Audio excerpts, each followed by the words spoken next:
Olá, aqui nós vamos falar um pouco sobre a introdução ao estudo dos animais. Então, vocês estão vendo aqui uma árvore genealógica, certo? Então, aqui começa com os organismos ancestrais. Então, em primeiro lugar, vem as esponjas, depois os cnidários, os equinodermos, os cordados, certo? São esses animaizinhos aqui. Depois vem o platelmintos, moluscos, os moluscos, anelídeos, nematóides e artrópodes, certo? Então, esses são os animais. Esses animais aqui, eles fazem parte dos animais invertebrados, certo? Eles têm esqueleto? Tem, para poder segurar a sua forma. Então, aqui eu tenho todos eles, certo? E aqui nós vamos ver como é a nutrição de cada um deles. Como nós sabemos, nós precisamos de alimentação. No mesmo caso, esses animais, eles precisam se alimentar, certo? Então, a alimentação é uma necessidade de todos os animais. É por meio dela que eles obtêm a energia necessária à sobrevivência. Então, como nós estudamos antes, as árvores, então as árvores, elas têm a sua própria alimentação, elas mesmo que fabricam, então elas são chamadas de autótrofos, certo? E nós somos seres, e esses animais aí também, heterotróficos. Por quê? Porque nós necessitamos de outros animais para sobreviver. Então, os heterotrófos, eles obtêm seu alimento a partir do ambiente e de outros seres vivos, certo? Então, nós temos os nossos alimentos a partir do ambiente. Então, no meu quintal eu tenho o quê? Eu tenho frutas, eu tenho alguns animais, que a gente pode comer, como galinha e outros tipos de animais. Então, isso faz parte do ambiente. Depois vem o deslocamento ou locomoção. Então, como nós sabemos, nós nos deslocamos de um lugar para outro e do mesmo jeito acontece com os outros seres. Eles se deslocam, certo? Olha, vocês estão vendo aqui.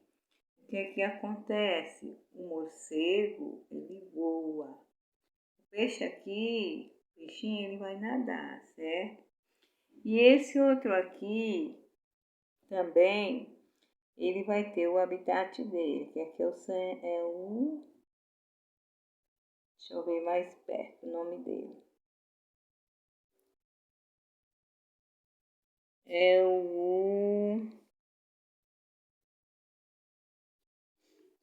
Esse aqui, eles têm de locomoção, além de especialização, que permite a percepção de estímulo do ambiente, certo? Então, todos esses aqui. Essa aqui é uma planária, certo? Essa planária aqui, você cortando elas em pedaços, elas se multiplicam, certo? Então, ela faz a sua locomoção? Faz. Então, alguns animais são sésseis, ou seja, não se deslocam, certo? Então, alguns animais não se deslocam, são sésseis, como está dizendo bem aqui. Por quê? É o caso da esponja. A esponja, ela vive fixa a um substrato que depende da água que circula para dentro e para fora de seu corpo, trazendo alimentos e levando embora resíduos da atividade celular e restos de alimento não digerido. Então, do mesmo jeito que nós temos os nossos poros, as esponjas também têm poros delas, certo?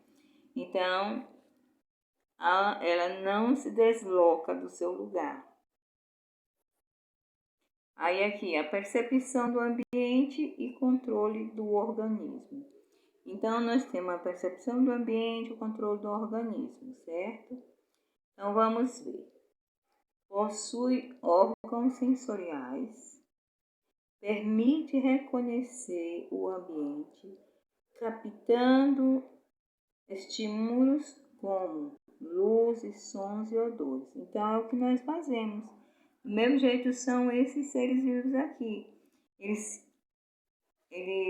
têm a percepção, eles escutam, então eles sentem os odores, assim como nós também sentimos odores. Então, esses são os animais, certo? Vertebrados. Então, nós também temos o esqueleto.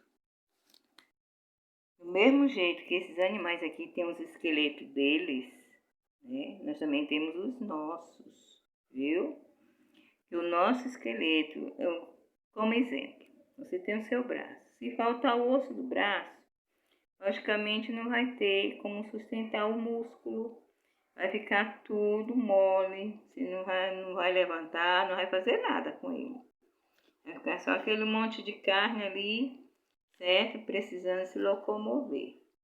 Então, por isso que tem um esqueleto, certo? Como nós sabemos, esses animais aqui eles têm os esqueletos deles, certo?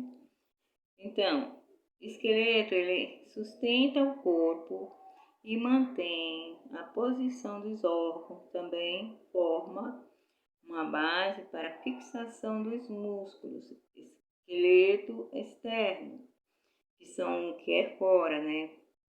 Protege contra predadores e parasitas, além de evitar a dessecação.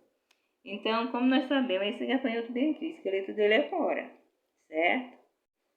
A barata também, nós sabemos que o esqueleto delas é fora, por isso que ela tem aquelas asaduras, porque aquelas asaduras é feita de quitina, certo? Por isso que eles são assim. Então, aqui, a circulação e a excreção. Nós temos a circulação e a excreção. Então, temos sistema circulatório, certo? Nós, seres humanos, nós temos nosso sistema circulatório. Quem bombeia todo o sangue que leva para o nosso corpo é o nosso coração. Parou o coração, parou a vida, certo? Então, por isso, nós temos a circulação. Então, a circulação aqui, a circulação ela é aberta e fechada, certo? Tem a circulação aberta e fechada. Então, vamos ver aqui. Aqui na letra Azinha aqui da minhoca, fala o seguinte. Dentro do qual circulam na minhoca, por exemplo, uma rede de vasos forma um circuito fechado, certo? Então, no caso da minhoca, a circulação dela é fechada, certo? E no nosso caso, a circulação ela já se torna aberta.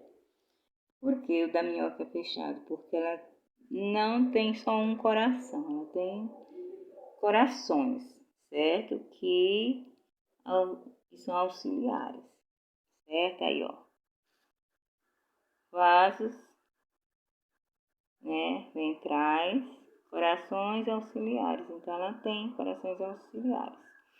Então, a circulação, assim, esse tipo de circulação, certo? Em outros grupos de animais, como os artrópodes, A maioria dos moluscos, o líquido que circula no corpo, chamado hemorlinfa, não fica apenas em vasos, certo? Mas também banha cavidades corporais. Assim, esse tipo de circulação é chamado circulação aberta. Por quê? Porque vai por todo o corpo, certo? Então, aí tem um exemplo, o coração, que bombeia a hemolinfa através dos vasos, preenchendo as cavidades, permitindo as trocas entre o líquido e as células. A hemofilia retorna ao coração através de poros, certo? E aí, nesse caso aqui, ó, vai retornar através dos poros. Vocês estão vendo bem, ó. Gafanhoto, bem tem os poros dele, certo? E vai fazer uma circulação. Aí, a atividade metabólica das células produz resíduos tóxicos, conhecidos como excretas, que devem ser eliminados. Na maioria dos animais de circulação fechada, há órgãos especializados, certo?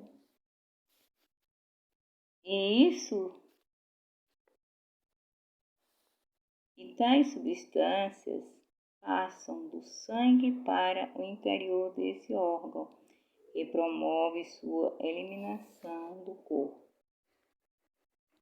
Então, aqui está falando sobre a circulação aberta e a circulação fechada, certo? No caso da minhoca aqui, a circulação é fechada.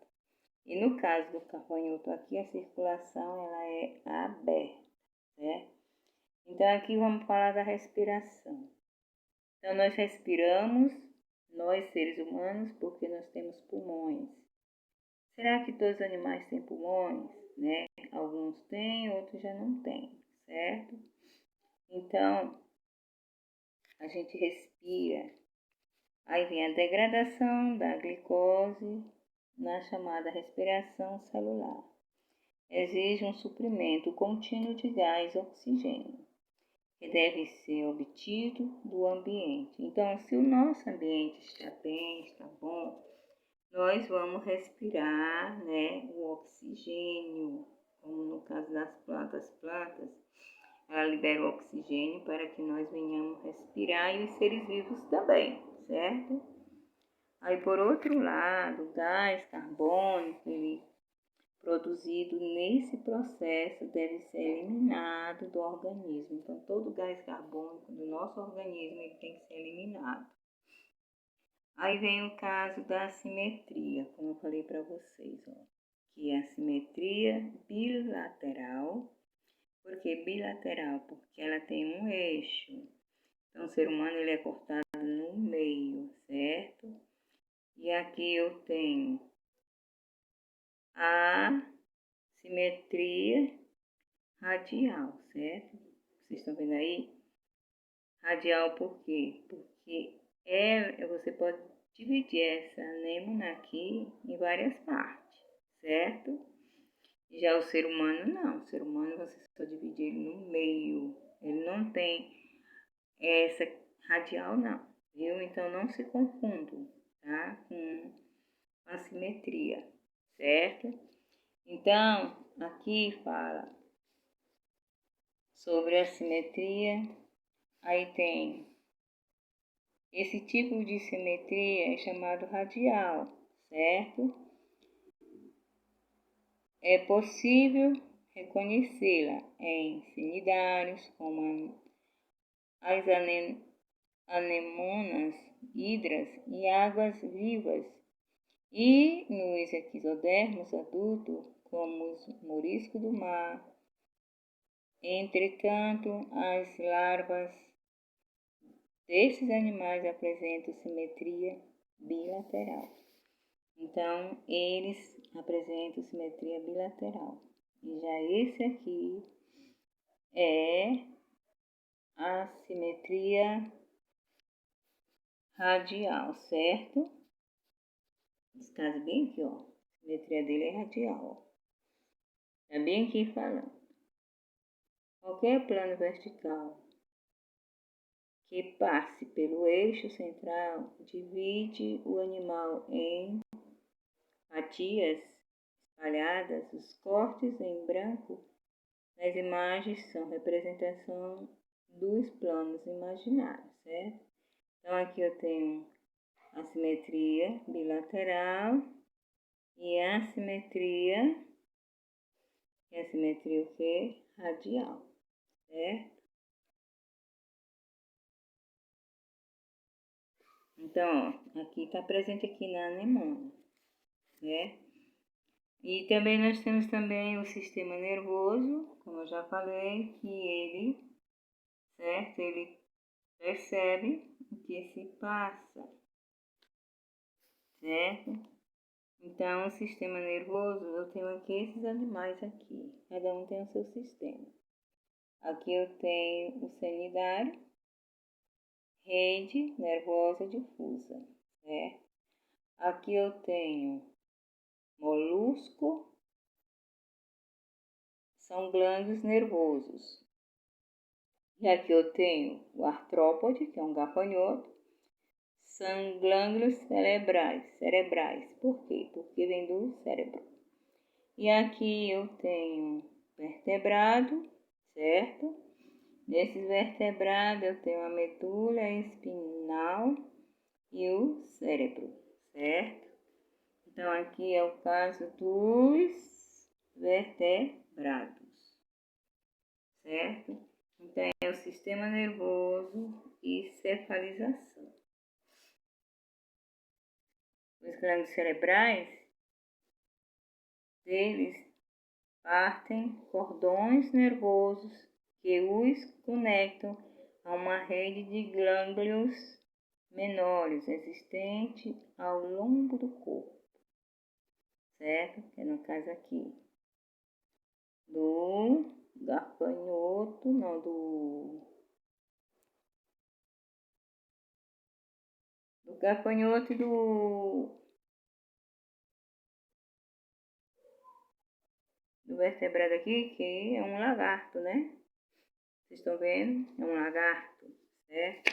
Então, gente, aproveite bem. E aqui nós temos o desenvolvimento embrionário. E nós temos o que? O zigoto. Aí vem clivagem. Depois ele vai se multiplicar, né? Em 8 células. Vocês estão vendo aí. 4 embaixo e 4 em cima. Aí a clivagem aqui novamente ela se multiplica. Aí ela se torna uma blástula. Por quê? Porque ela se multiplicou toda a célula. De um zigoto só, você viu que foi que se transformou. E aqui eu tenho a vista de blastute, ou de blástula, misericórdia, Jesus, de blástula, em corte, certo?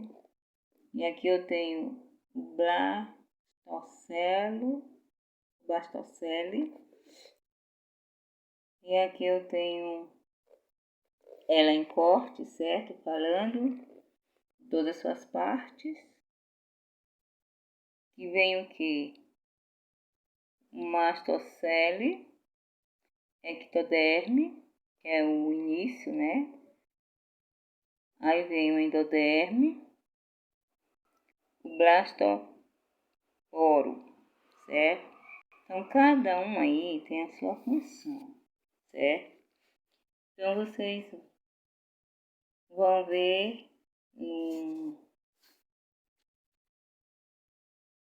no livro de vocês, certo? Falando sobre os primeiros, que são os poríferos e cnidários. Então, como nós sabemos, poríferos, aqui ó, são as esponjas. Por que poríferos? porque essas esponjas elas são cheias de poros e é nesses poros que a água entra e sai. E é através desses poros que elas se alimentam. Por quê? Porque a água traz o alimento e depois os resíduos que sobram vai sair através da água, certo?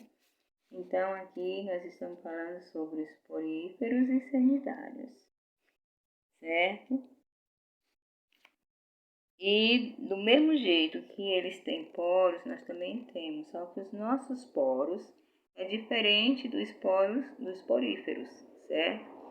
Que os nossos poros vai sair o suor e vai sair também as gorduras, certo? Que existe no nosso corpo, no nosso suor. Então, os poríferos, ele tem uma organização corporal, certo? Então, os poríferos não apresentam folhetos embrionários verdadeiros. Durante seu desenvolvimento, também não desenvolve tecidos diferenciados em nenhuma etapa da vida, certo? Então, os tecidos dos poríferos, eles não são verdadeiros, certo? Então, essa aqui é um vídeo que eu fiz para que vocês venham entender um pouco da introdução sobre os animais.